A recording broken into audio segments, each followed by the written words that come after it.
Hello, आवाज आ रही है आप लोगों को? जी सर, आवाज आ रही है सर। सारे लोग आ गए? मुझे सिर्फ 3 बच्चे दिख रहे हैं। फैसल, अम्मार, सऊद, बाकी क्या है?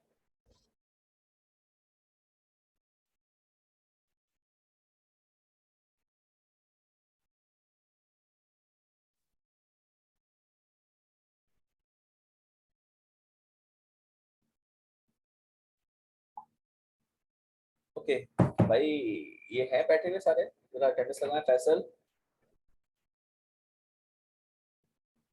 फैसल रजा,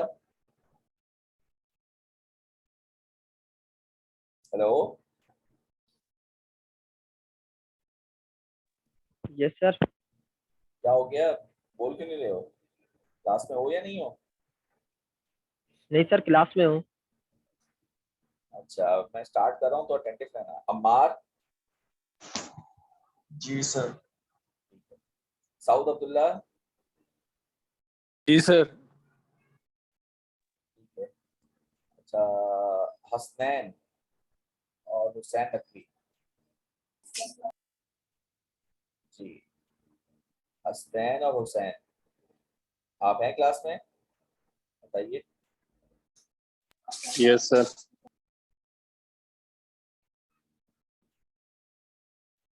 चलिए स्टार्ट कर लेते हैं जल्दी से, ताकि मैंने आपको कहा था कि आप जल्दी से करके, क्योंकि लाइट का कोई पता नहीं है, आना जाना लगा हुआ है।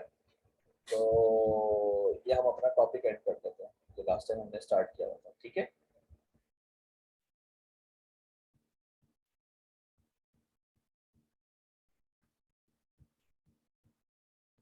अच्छा, मैं ये शेयर कर रहा हूँ स्क्रीन, आप बता दीजिएगा आप सबको नजर आ रही है? जी, स्क्रीन नजर आ रही है आप सबको? जी सर, नजर। ओके। Yes sir. इससे पहले तक का टॉपिक हमने कर लिया था ना, लीनियर इंडिपेंडेंस। हमने शायद स्टार्ट किया था या पता नहीं, या स्टार्ट कर दिया था या नहीं किया था, बताइए। यस सर, स्टार्ट कर लिया था। स्टार्ट कर लिया था, कहाँ तक किया था मुझे तो याद नहीं आ रहा। एक मिनट सर। चले सर उसको दोबारा। स्पेनिंग तक हाँ बोलो। सर स्पेनिंग तक कर लिया था हमने 5.2। हाँ तो वो तो फिर इससे पिछला टॉपिक था ना, स्पेलिंग वाला तो। जी सर। हाँ वही मुझे याद नहीं आ रहा था, तो यहाँ से हम जल्दी स्टार्ट करते हैं। बड़ा आसान टॉपिक है लीनियर इंडिपेंडेंस, इतना कोई मुश्किल नहीं है, इसमें एक तो क्वेश्चन नहीं है। हमारा इसके बाद मेन टॉपिक हमारा है डायमेंशंस का, बेसिस का, वेक्टर बेसिस का, और उसके बाद हमारे पास जो मेन चीज आती है वो रैंक और नल और कॉलम वेक्टर्स आते हैं, ठीक है? मैट्रिक्स आते हैं, तो हमें वो कवर करने हैं। तो भाई सबको ये नजर आ रहा है? मैं स्टार्ट कर दूं? जी, अम्मार, फैसल, हसनैन। जी सर आ रहा है।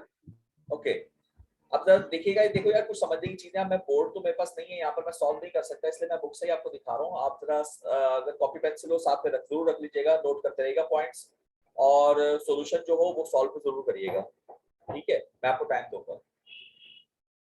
तो डेफिनेशन देखिए क्या कह रहा है। In the preceding section we learn that a set of vectors S v1 v2 vr spans a given vector space V if every vector in V is expressible as a linear combination of the vectors in S। ये पूरा एक जुमला है।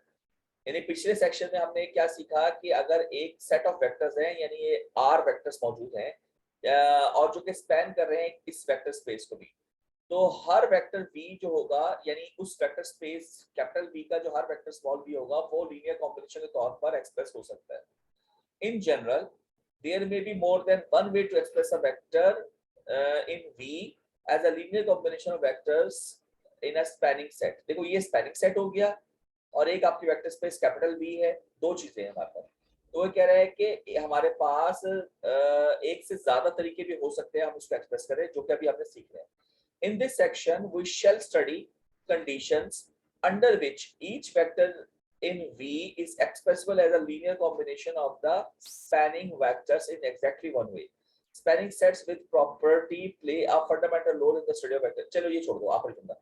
इसमें main चीज क्या है कि आपको वो प्रॉपर्टीज देखनी है कि आप ये देखो कि वो लीनियर कॉम्बिनेशन है या नहीं है।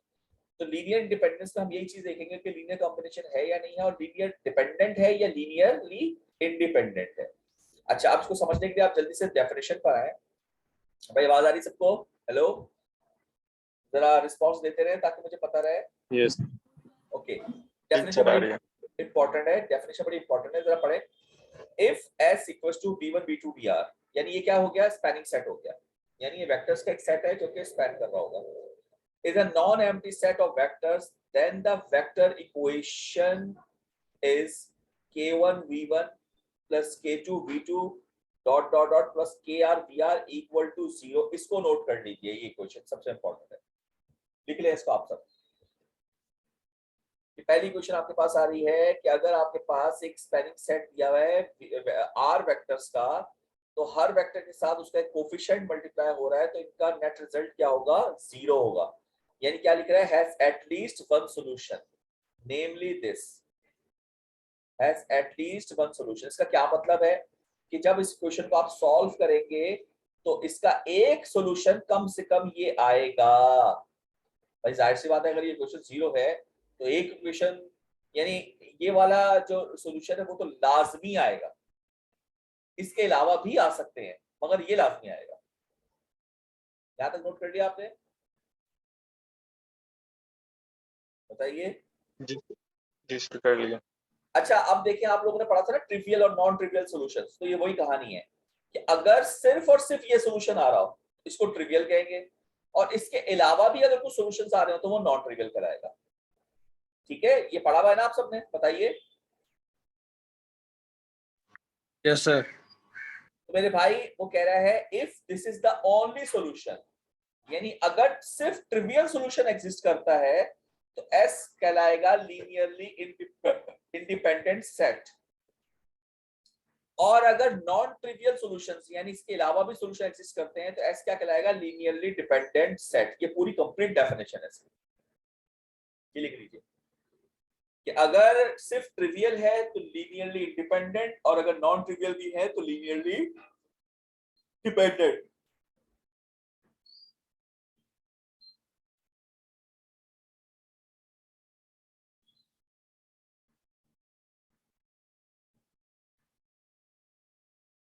भाई ये चीज क्लियर हो गई?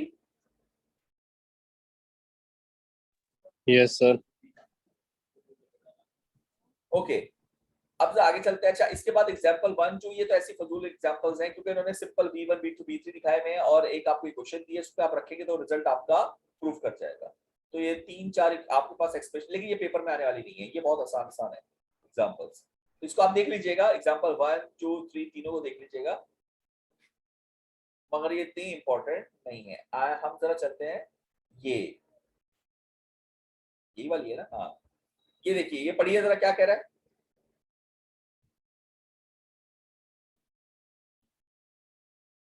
ये पढ़िए जरा जल्दी से।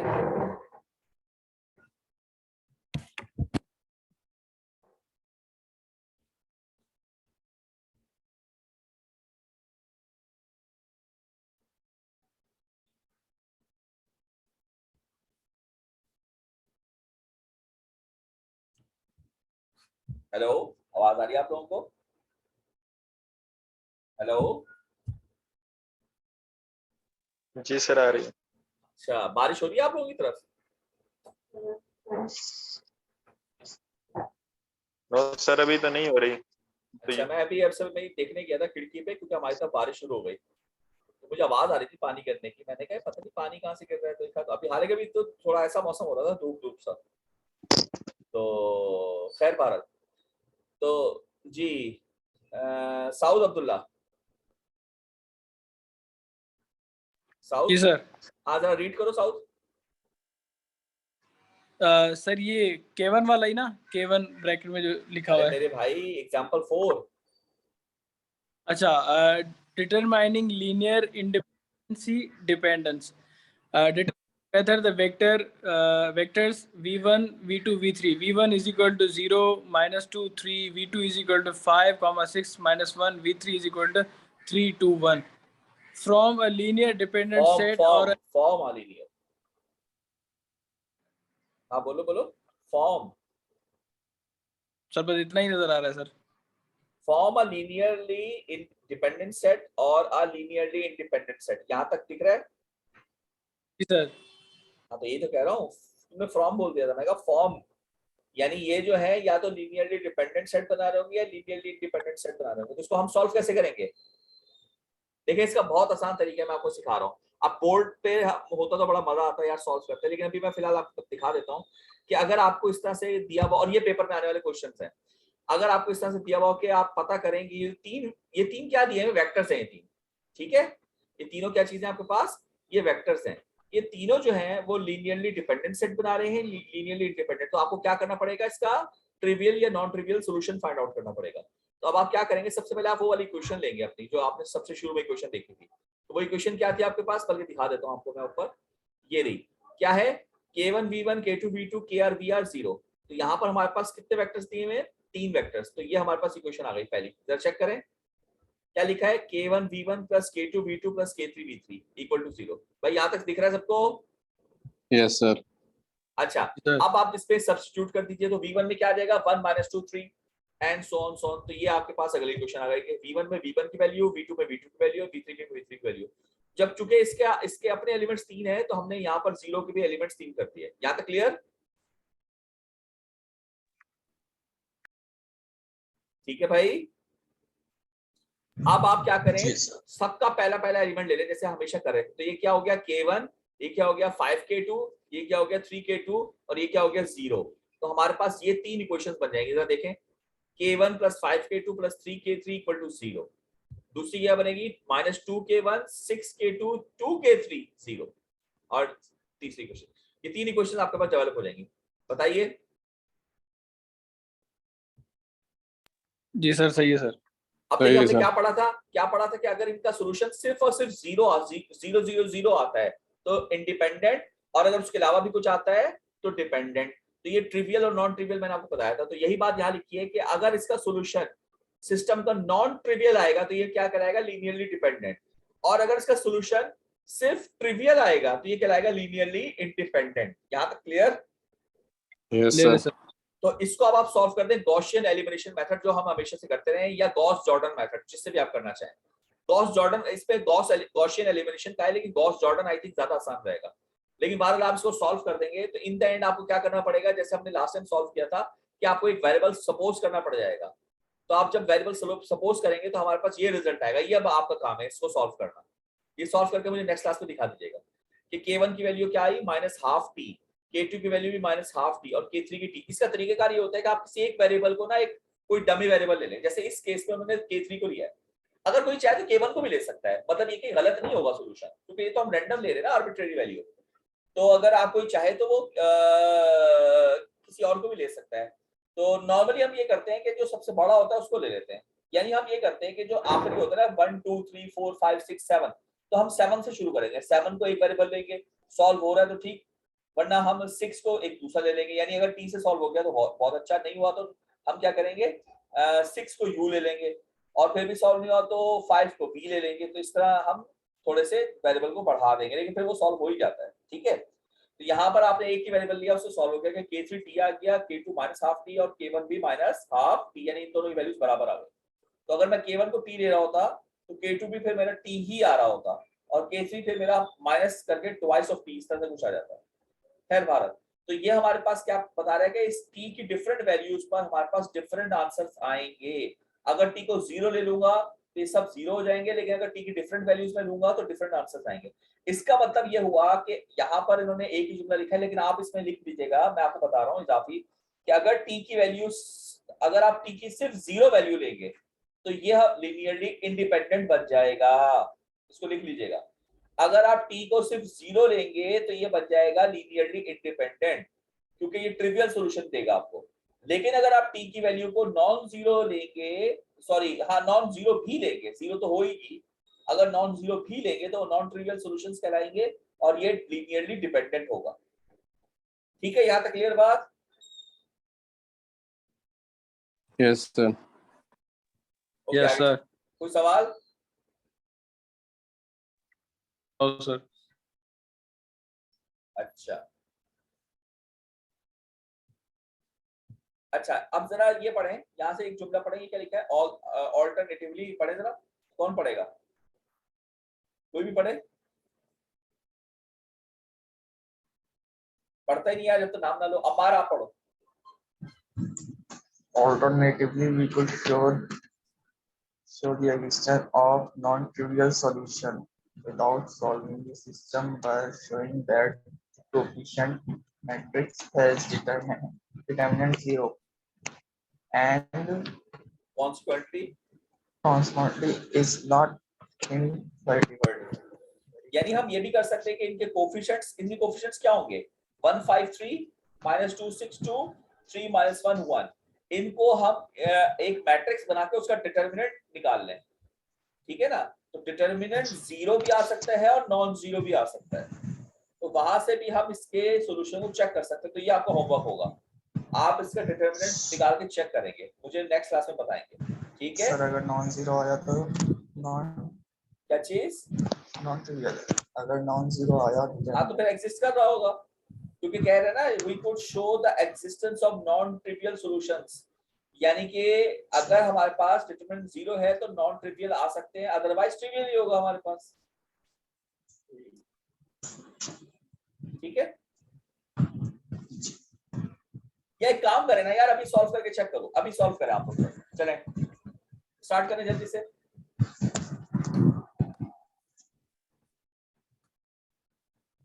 स्टार्ट करें।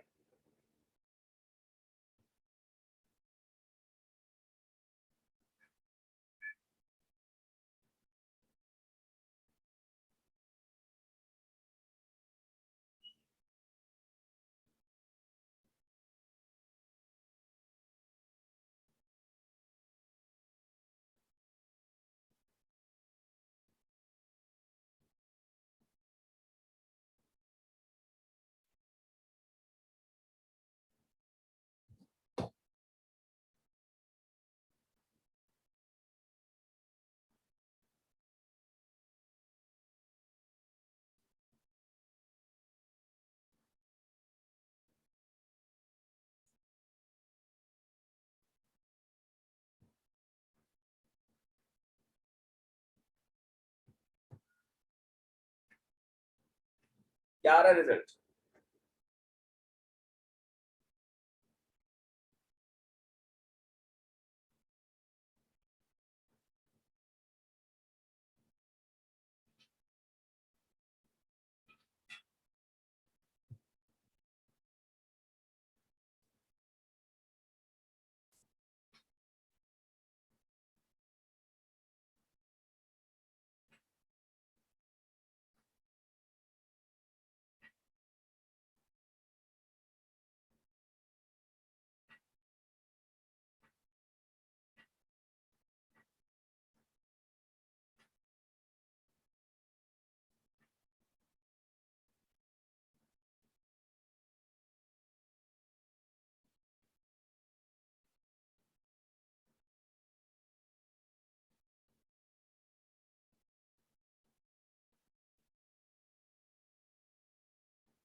हेलो भाई, सॉल्व हुआ?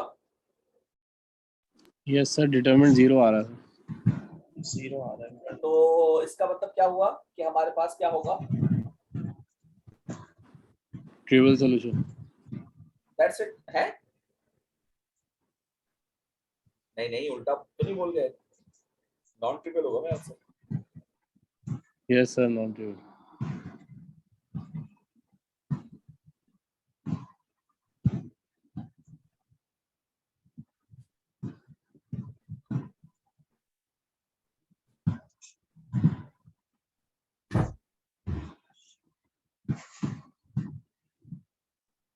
भाई आंसर 0 आ रहा है ना? जी। तो इसका मतलब ये हुआ कि नॉन ट्रिवियल सॉल्यूशन एग्जिस्ट करेंगे। हेलो जी सर। और नॉन ट्रिवियल एग्जिस्ट करने का मतलब लीनियरली ये डिपेंडेंट हुआ, सही है। तो ओके आगे चलें, क्लियर होगी बात सबको? जी सर। ओके अच्छा, इसके बाद ये पॉलिनोमियल है, इसको हम रहने देते हैं।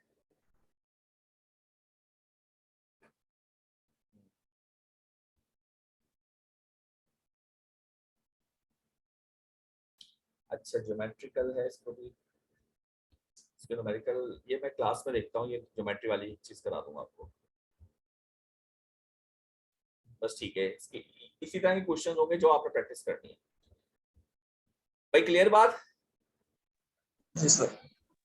ओके Yes, आगे sir. चलते हैं। ये हो गया हमारे पास लीनियर, डिपेंडेंट और इंडिपेंडेंट। नेक्स्ट पर आइए, नेक्स्ट हेडिंग दीजिए बेसिस एंड डायमेंशंस। हेडिंग दीजिए बेसिस एंड डायमेंशंस। क्या कह रहा है? We usually think of a line as being one dimensional। सही है, हम नॉर्मली लाइन को यही सोच रहे होते हैं, हालांकि वो 2D में भी जाती है। जैसे मैंने आपको बताया था, अगर 45 डिग्री पर है तो वो x और y दोनों में आ रही होगी, ऐसे ही है ना। लेकिन हम नॉर्मली इसको वन डायमेंशन कहते हैं। A plane as 2 dimension and space around us as 3 dimension. It is the primary purpose of this section to make this intuitive notion of dimension more precise। यानी सिंपली यहाँ पर हमें coordinate system discuss करना है। क्या करना है?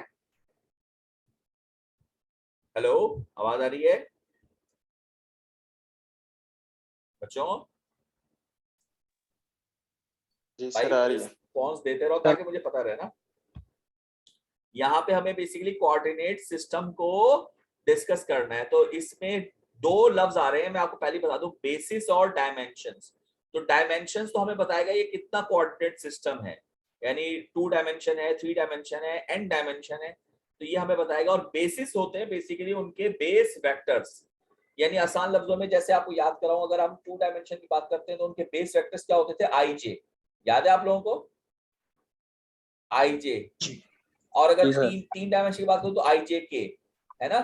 तो ये और अगर कोई रैंडम वेक्टर हो तो हम उसमें सिंपली भी हम कह सकते हैं कि ax, bx और यानी a में भी ले सकते हो ax, ay और az, यानी अगर 3 डायमेंशन की बात कर रहा हूं तो ये कोई भी जनरल वेक्टर हो सकता है। तो दूसरे लफ्जों में हम जो डायरेक्शनल वेक्टर कहते थे ना, जिसको यूनिट वेक्टर भी हम कहते हैं, तो वो एक तरह से उसका बेस वेक्टर बन जाता है। यहां तक क्लियर बात? Yes, sir. अच्छा अब एक और बात देखें कि हम आज तक जो देखते आए हैं वो क्या देखते आए हैं कि हमारे पास या रेक्टेंगुलर कोऑर्डिनेट सिस्टम होगा। तो यहाँ पे क्या लिखा है? Non rectangular. इट मींस हमारे पास कोऑर्डिनेट सिस्टम कोई भी हो सकता है। अच्छा अब इसकी जरा मिसाल अगर हम देखें तो ये वाली फिगर आपको क्या बता रही है? Coordinates of P in a rectangular coordinate system in 2 space. और ये क्या बता रहा है? Coordinates of P in a non rectangular coordinate system in 2 space. और ये क्या है? Coordinates of P in a non rectangular coordinate system in 3 space. तो 3 मिसालों से आपको बताया गया कि ये तो हमारी कॉमन एग्जांपल है, आप 1D 2D या 3D या ND में हो। लेकिन ये वाली एग्जांपल्स हमारे पास नहीं आ रही। इसका मतलब ये कि जरूरी नहीं कि रेक्टेंगुलर कोऑर्डिनेट सिस्टम ही एग्जिस्ट कर रहा हो, इसके अलावा भी सिस्टम हमारे पास हो सकता है, तो वो नॉन रेक्टेंगुलर कहलाएगा, जैसे कि 2 एग्जांपल्स आपको दिखाया है। ठीक है, यहां तक क्लियर बात? Clear है sir. ओके आगे चलते हैं जरा। अच्छा ये इसका पोजीशन वेक्टर दिखाया, तो ये तो हमें खैर आइडिया है ही। ये देखिए अब जरा गौर करें, ये जो एक डायग्राम बनी हुई है, या ये वाली डायग्राम बनी हुई है, इसमें आपको छोटा छोटा v1 v2 दिख रहा है? जी sir.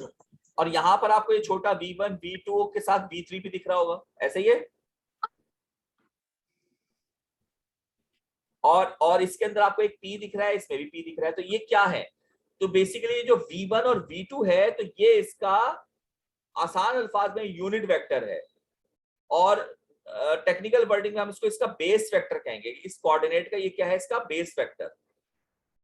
अब इससे अब अगर कोई स्केलर अगर आप मल्टीप्लाई करते हैं, जैसे आपने इस v1 से a मल्टीप्लाई किया, तो इसका मैग्नीट्यूड तो नॉर्मली हम यूनिट का 1 ले लेते हैं। तो बेस वेक्टर है, इसका अगर a मल्टीप्लाई करूंगा तो इसका मैग्नीट्यूड a टाइम्स हो जाएगा, तो ये a v1 बन गया। और इसमें अगर मैं b मल्टीप्लाई करूंगा तो इसका b टाइम्स हो जाएगा, b v2 बन गया।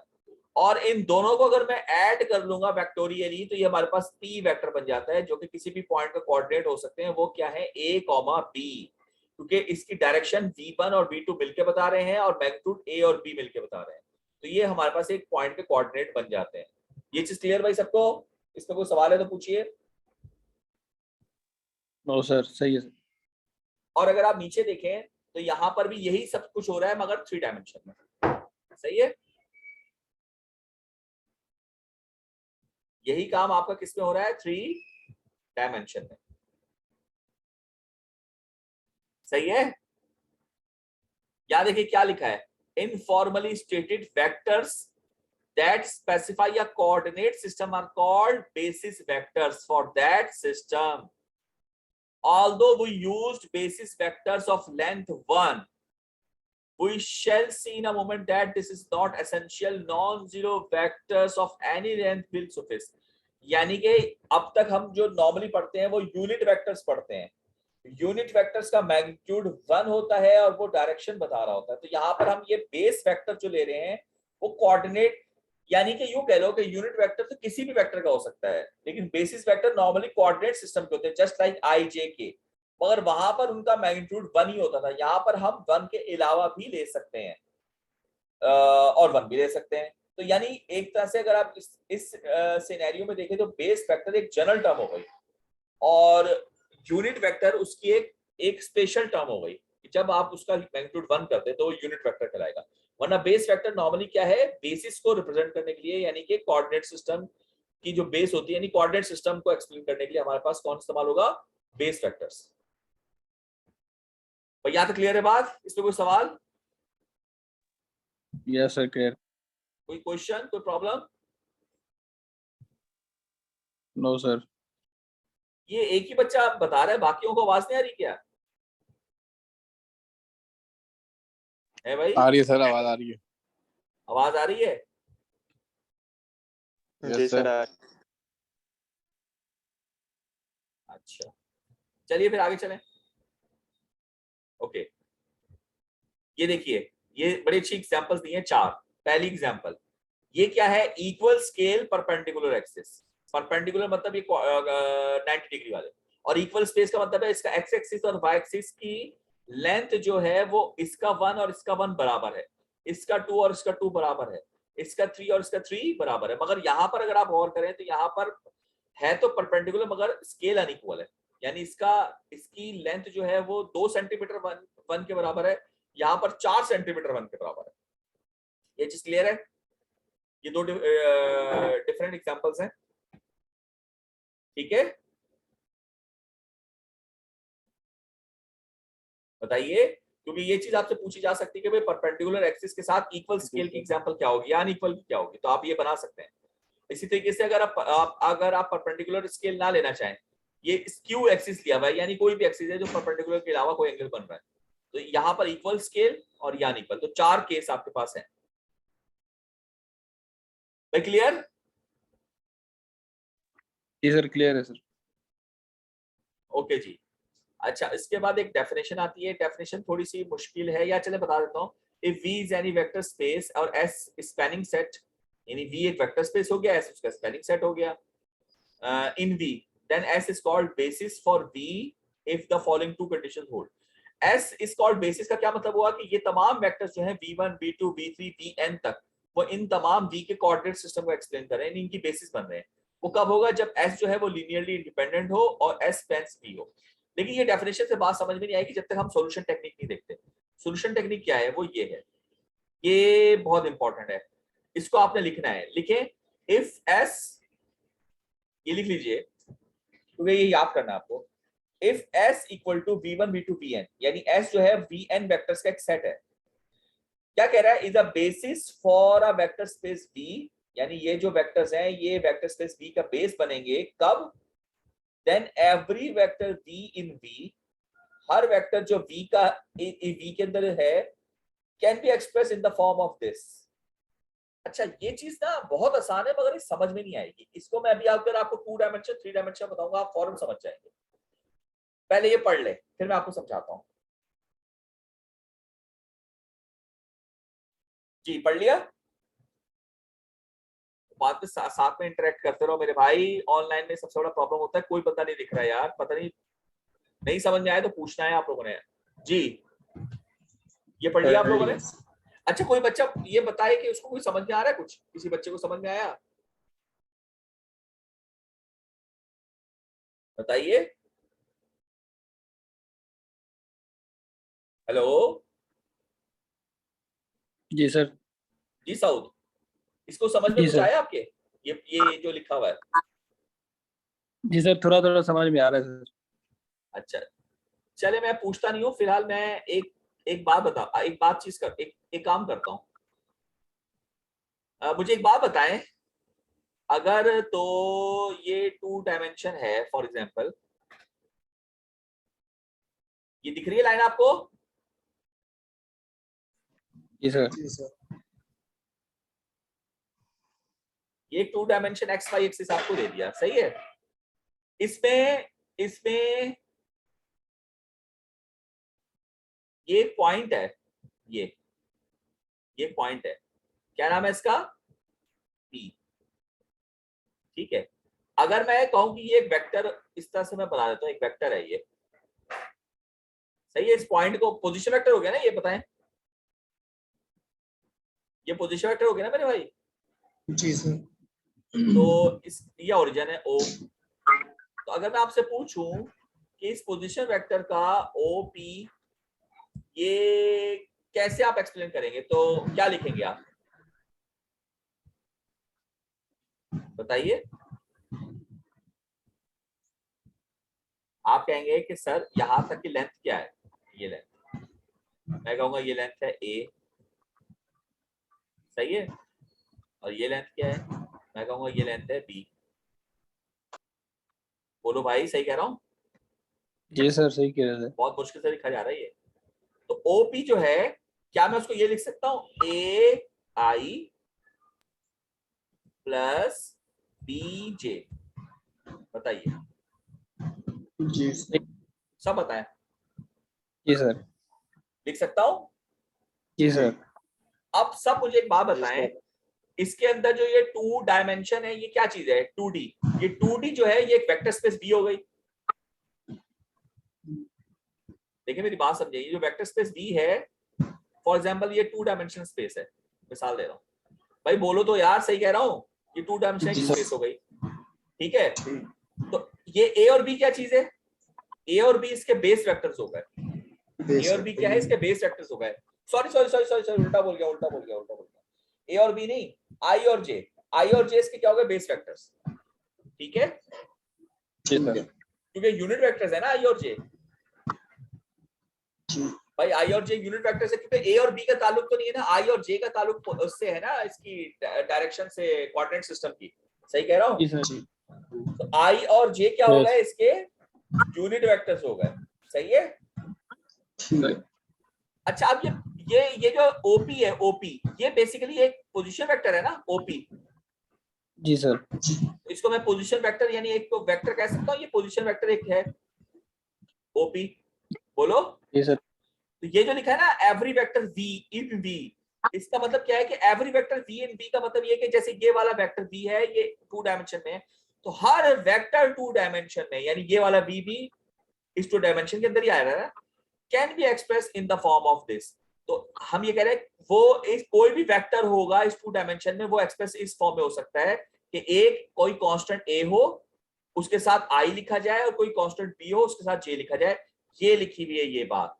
तो अब इन्होंने क्या कहा है, चूंकि यहाँ पर n डायमेंशन आपने लिया हुआ है, यहाँ तो 2 डायमेंशन लिया था ना, i और j पर बात खत्म हो गई थी।